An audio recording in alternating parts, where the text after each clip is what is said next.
of centralizing, of putting Nairobi in the central government during the BAMBA talk. That debate was there. It's not a debate that just came recently, because even when we were doing the constitution in 2010, it was very clear. There were a lot of people who suggested that Nairobi is very important to be considered as a county by itself, to operate like a county. And there are those who felt that Nairobi can operate as a county. I think with back and forth, it was agreed that Nairobi can run as a county.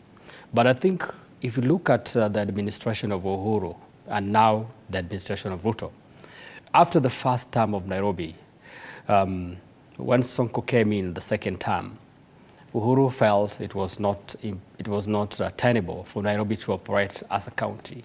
And I think we all know the debacles until Sonko was hosted. And then there came an army general who then managed Nairobi through what we call the NMS, the Nairobi Metropolitan Services.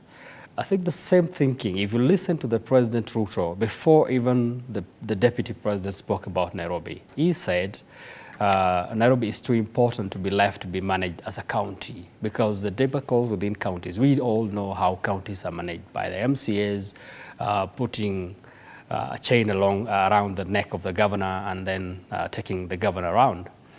We've known this.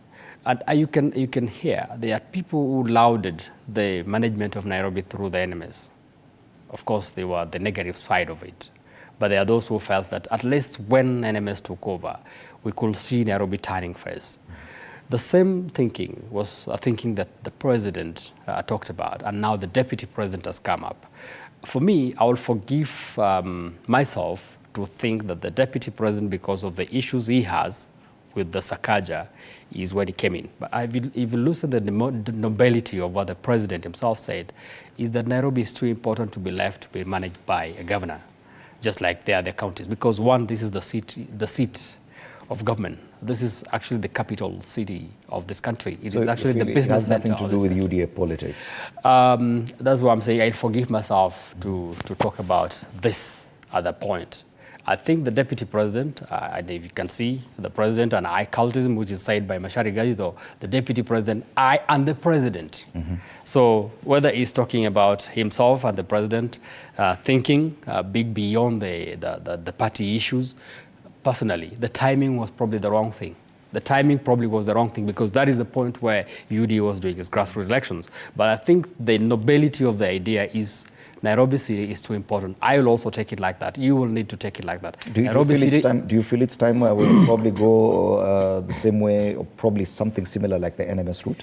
Well, that is what I will think, because Nairobi is too important to be left to be managed by a governor. Nairobi is actually supposed to be managed by the central government. The reason why I'm saying this is, look at the doctors' strike. Immediately, doctors were devolved. That is when we started to see health sector getting a beating, and challenges and issues coming through. If, for example, today the teaching fraternity, the TSC, is again devolved, you will actually now starting seeing issues of teachers having a beating, because counties are still too small to be able to manage issues that are big. And the reason why, if you go to the counties, you find those that are devolved, that is the ECDs. The ECDs have got problems, but you can still find that the primary, secondary teachers are still getting some bit of a latitude, because it's managed from the central government. So I will say Nairobi being important.